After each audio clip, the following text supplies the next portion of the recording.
सी students, आज का आपकी यूनिट है 5th। इसका ए बी पार्ट था ESR स्पेक्ट्रोस्कोपी, वो करवा दी है। अब उसके बाद में देखो इसमें क्या है, 3-4 प्रोसेस आती है 2D NMR स्पेक्ट्रोस्कोपी में। कोसी टेक्निक, डेप्ट और नोसी, ये 3-4 हैं, तो ये इम्पॉर्टेंट है, सिर्फ इससे से क्वेश्चन पूछते हैं डायरेक्ट। ठीक है, तो सबसे पहला आता है कोसी टेक्निक। इसकी फुल फॉर्म भी याद कर लो, फुल फॉर्म भी पूछ लेते हैं। तो इसकी फुल फॉर्म है कोरिलेशन स्पेक्ट्रोस्कोपी। ये क्या होती है, एक 2D NMR टेक्निक होती है, 2 डायमेंशनल होती है। अब जैसे अभी तक अपन स्पेक्ट्रा वगैरह पढ़ते थे कि NMR में इस तरह से पीक आती है, तो ये क्या उससे होती है, ये वन डायमेंशन होती है, यानी कि 1D स्पेक्ट्रा होती है। अब ये 2D टेक्निक होती है, 2 डायमेंशन NMR स्पेक्ट्रोस्कोपी। यह एक 2D NMR टेक्निक होती है।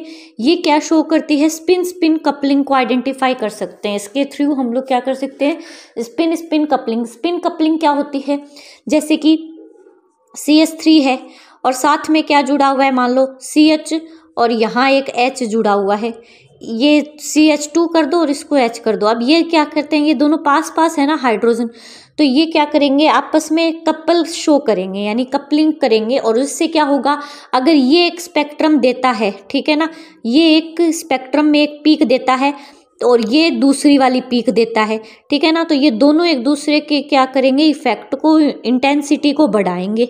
ठीक है, दोनों कपलिंग होने के कारण क्या होगी, इसमें इंटेंसिटी बढ़ेगी, या ये दोनों क्या होते हैं, आपस में रिलेटेड होते हैं। इसी को क्या कहते हैं, स्पिन कपलिंग। कोसी स्पेक्ट्रम में H1 signal X and Y axis में अपीयर होते हैं, यानी कि उसमें तो क्या था कि खाली एक X एक्सिस में ही स्पेक्ट्रम प्राप्त होते हैं। इसमें क्या होंगे, X और Y टू डायमेंशनल है, तो इसलिए X और Y दोनों एक्सिस में अपीयर होते हैं। कोसी स्पेक्ट्रम में फर्स्ट ऑफ ऑल एक डायगोनल लाइन ड्रॉ करते हैं, इसमें अपर राइट से लोअर लेफ्ट तक खींचते हैं। देखो ये डायग्राम में आपको समझ में आएगा। ये देखो यहाँ पर क्या किया है, 2 डायमेंशन है, यानी कि दोनों तरफ क्या किए हैं, ये स्पेक्ट्रम के पीक को अपन ने शो किया है। ठीक है, फिर यहाँ पर क्या करना है, एक डायगोनल लाइन यानी विकर्ण खींचना है। कहाँ से, तो अपर राइट, यानी ये वाला राइट है, तो यहाँ से अपर से और लोअर लेफ्ट यानी इधर तक जाना है। ठीक है ना, ये डायगोनल लाइन खींचनी है एक। फिर उसके बाद में क्या करना है,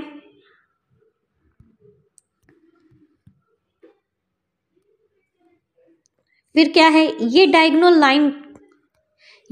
लाइन को डायगोनल पीक भी कहते हैं, यानी कि इस डायगोनल लाइन पर ही क्या होते हैं, उस स्पेक्ट्रम के या उस कपलिंग के जो पीक होते हैं, डार्क स्पॉट मिलता है, उसी को क्या कहते हैं, पीक।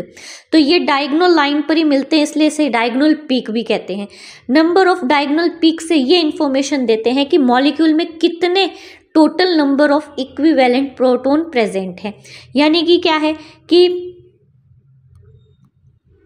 ये इसमें जो ये डायगोनल लाइन जो खींची है अपन ने, उसी के ऊपर क्या होते हैं, एक डार्क स्पॉट उत्पन्न होते हैं इस कपलिंग या इस इंटरेक्शन के कारण। ठीक है, तो ये पीक अपने को क्या कहते हैं, अगर टोटल नंबर ऑफ जितने नंबर इसमें डार्क स्पॉट की या पीक की मिलेगी ना, तो उतने ही मतलब क्या हो, स्पिन कपलिंग प्रेजेंट है उस मॉलिक्यूल में। ठीक है, जैसे इसमें डायगोनल लाइन पे 4 पीक मिली, तो इसमें कितने कपलिंग हो रही है, तो अपने को पता चलेगा मॉलिक्यूल में कितने 4 स्पिन इंटरेक्शन हो रहे हैं। ठीक है, स्पिन कपलिंग हो रही है। उसके बाद देखो नंबर ऑफ डायगोनल पीक, ये इंफॉर्मेशन देते, ये हो गया। डायगोनल लाइन के कारण स्पेक्ट्रम में 2 टाइप के चैम्बर बन जाते हैं। अब देखो ये लाइन जो खींच दी, उसके देखो 2 चैम्बर बन गए, एक ऊपर वाला एक नीचे वाला। ऊपर वाले को क्या कह दिया, ऊपर वाले जो अपर चैम्बर है उसको क्या कह दिया, अपर ट्रेस नाम दे दिया, और नीचे वाले को क्या कह दिया, लोअर ट्रेस नाम कह दिया, लोअर चैम्बर या लोअर ट्रेस बोल देते हैं। ठीक है, फिर उसके बाद देखो डायगोनल लाइन के कारण ये हो गया, ऊपर वाला चैम्बर को अपर चैम्बर तथा नीचे वाला चैम्बर लोअर चैम्बर होता है। स्पेक्ट्रम के क्रॉस पीक की हेल्प से हम ये फाइंड आउट करते हैं कि मॉलिक्यूल का कौन सा प्रोटॉन किसके साथ कोरिलेट कर रहा है। अब ये क्रॉस पीक क्या होते हैं, देखो ये जो अपर चैम्बर में कुछ पीक्स मिलती है अपने को, कुछ पीक्स कहाँ मिलती है, लोअर चैम्बर में मिलती है, डायगोनल के इधर ऊपर और नीचे। तो ये जो ऊपर और नीचे जो पीक मिलती है ना, वो उसको कहते हैं क्रॉस पीक। और वो कैसे बनती है, जैसे ये डायगोनल लाइन है,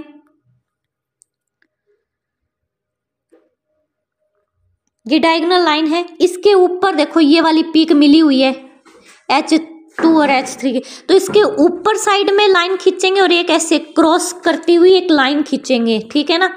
तो ये देखो इधर वाली जो वर्टिकल लाइन है वो किस साइड जा रही है, H2 की तरफ जा रही है, ठीक है। और ये ऊपर वाली जो लाइन है वो किधर जा रही है, H3 के ऊपर जा रही है। तो यानी कि इन लाइनों को मिला के अपन पता लगा सकते हैं कि भाई H3 और H2 यहाँ पर कौन सी कपलिंग शो हो रही है, H2 और H3 के बीच में। यहाँ पर देखो ये H2 है और ये H3, ये दोनों कैसे हैं, इंटरेक्शन शो कर रहे हैं, इसी को क्या कहते हैं, कपलिंग में है। तो यानी इसमें H2 और H3 टाइप की कपलिंग हो रही है, ठीक है। उसी प्रकार जैसे यहाँ पर एक लाइन खींची हुई है तो ये स्पॉट मिला अपने को, ठीक है ना। ऊपर वाले चैम्बर की बात करें, ऊपर वाले चैम्बर में एक ये स्पॉट मिला अपने को। अब ये जो स्पॉट मिला है उसके ऊपर और इस तरह से नीचे, ठीक है ना, एक खड़ी लाइन एक पड़ी लाइन ऐसे बोल सकते हैं। तो वो खींच देंगे ना, तो ये लाइन को मिला के फिर देखते हैं कि भाई ये तो जो नीचे वाली पड़ी लाइन है वो तो H2 की तरफ जा रही है, ऊपर जो लाइन है वो H1 की तरफ जा रही है। यानी कि यहाँ पर ये जो पीक मिली है वो किसके कपलिंग के कारण मिली है, H2 और H1 की कपलिंग के कारण मिली है, ठीक है। इस तरह से हम लोग क्या कर सकते हैं, इसमें स्पिन स्पिन कपलिंग के बारे में शो करता है। ये कोसी जो टेक्निक है वो क्या करता है, स्पिन स्पिन कपलिंग की कौन से हाइड्रोजन के बीच में कपलिंग हो रही है। इसमें देखो ये एग्जाम्पल लिया है 3-मेथिल-1-ब्यूटेनॉल का। तो यानी देखो ये 1 नंबर कार्बन, ये 2 नंबर, 3 नंबर, 4 नंबर। देखो अब देखो ये जो 1 नंबर कार्बन से जुड़े हुए जो हाइड्रोजन है उनका कितना नंबर होगा, 1 नंबर। ये 2 नंबर वाले कार्बन से जुड़े हुए जो हाइड्रोजन है उनका कितना नंबर होगा, 2 नंबर। ऐसे नंबरिंग करते हैं, ठीक है। फिर ये जो डायगोनल में पीक आते जाते हैं उस हिसाब से हम आइडिया लगाते जाते हैं कि कौन सा हाइड्रोजन किस में है, कपलिंग कर रहा है। फिर उसके बाद देखो नेक्स्ट आता है आपका ये कोसी टेक्निक हो गया। अब नोसी टेक्निक के बारे में देखते हैं। ये भी कैसी एक 2D NMR टेक्निक है, ठीक है। इसका फुल फॉर्म है न्यूक्लियर ओवरहाउजर इफेक्ट। ये 1 नंबर में भी पूछ लेते हैं कि NOE क्या कहलाते हैं। इसका दूसरा नाम है, नोसी का ही दूसरा नाम क्या है, NOE इफेक्ट, ठीक है, न्यूक्लियर ओवरहाउजर इफेक्ट। ये शॉर्ट में भी क्वेश्चन पूछ लेते हैं और बड़े में भी क्वेश्चन पूछ लेते हैं, दोनों टाइप से क्वेश्चन बनते हैं इसमें। ये भी क्या है, 2D टेक्निक है जो मॉलिक्यूल के स्टीरियो केमिस्ट्री के बारे में इंफॉर्मेशन देता है। अब इसमें क्या होता है, एक स्टीरियो केमिस्ट्री के बारे में इंफॉर्मेशन देता है, यानी कि सिस और ट्रांस ये दोनों क्या है, एक दूसरे के स्टीरियो आइसोमर्स हैं, ठीक है ना। तो क्या होगा, इसमें एक सिस बनेगा और एक ट्रांस बनेगा। सिस में तो क्या होता है, देखो दोनों हाइड्रोजन, ये जो हाइड्रोजन है दोनों कैसे हैं, पास पास हैं, ठीक है। पास पास होने के कारण ये दोनों के बीच में क्या होगा, इंटरेक्शन मिलेगा, बिल्कुल मिलेगा। और ट्रांस में क्या होता है, एक हाइड्रोजन ऊपर एक हाइड्रोजन नीचे। अब ये क्या दोनों कपलिंग शो कर सकते हैं, नहीं कर सकते, ठीक है ना। तो इसमें ये क्या होता है, ये स्टीरियो केमिस्ट्री को दिखाता है। अब इसमें क्या बोलता है कि एक मॉलिक्यूल को इसने डबल इरेडिएट किया है, ठीक है ना, यानी इसमें एक डबल इरेडिएशन टेक्निक का यूज करेंगे अपन, ठीक है। नोसी में क्या करेंगे, एक डबल इरेडिएशन टेक्निक का यूज करेंगे।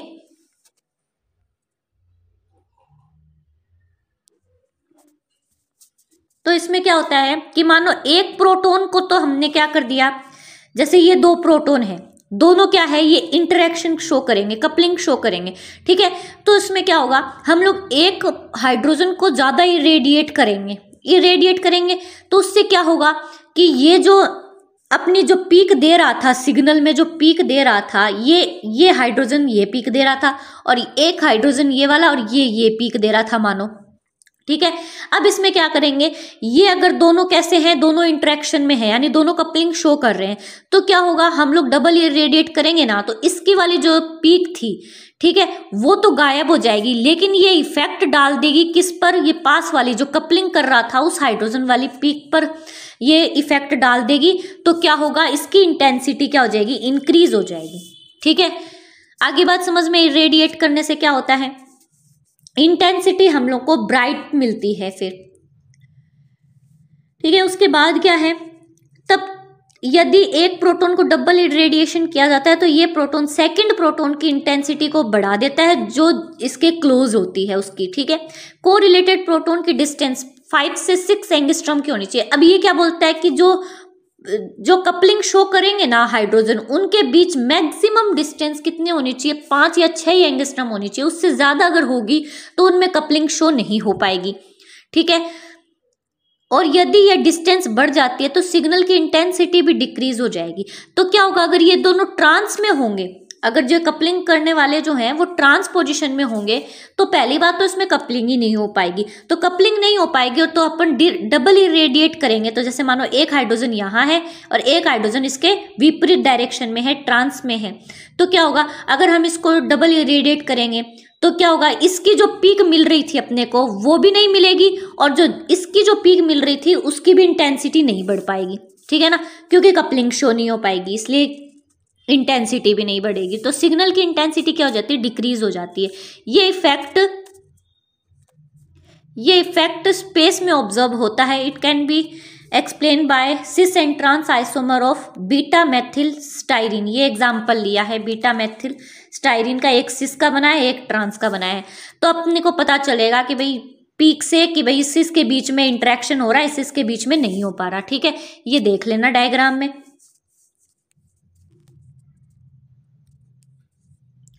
ठीक है। उसके बाद आती है डेप्थ टेक्निक। डेप्थ क्या होती है, ये भी 2 डायमेंशनल होती है, इसकी फुल फॉर्म याद कर लेना।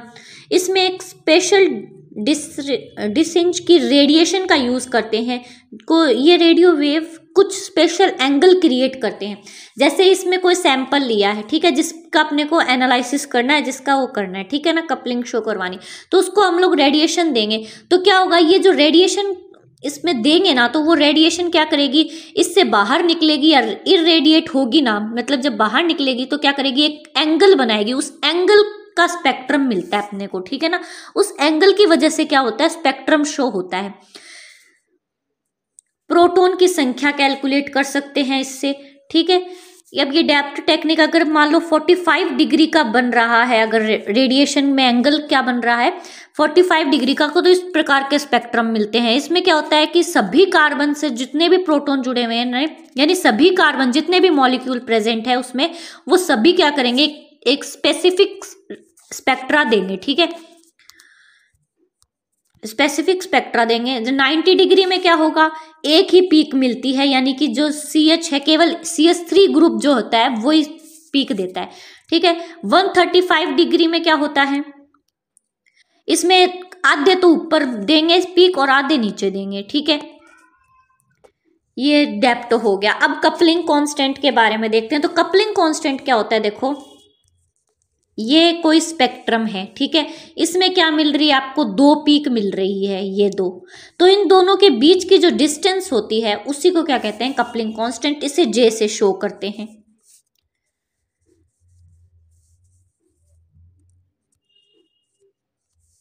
ठीक है, ये J से शो करते हैं।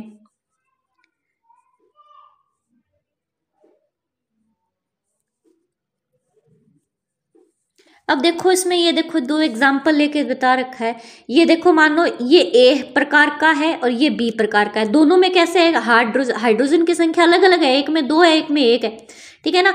तो ये जो से मानो 2 वाले को A नाम दे दिया और एक को B दे दिया, ठीक है। तो A वाले की जो स्पेक्ट्रम मिलेगी वो इसके अकॉर्डिंग मिलेगी, B के अकॉर्डिंग। तो एक में क्या है,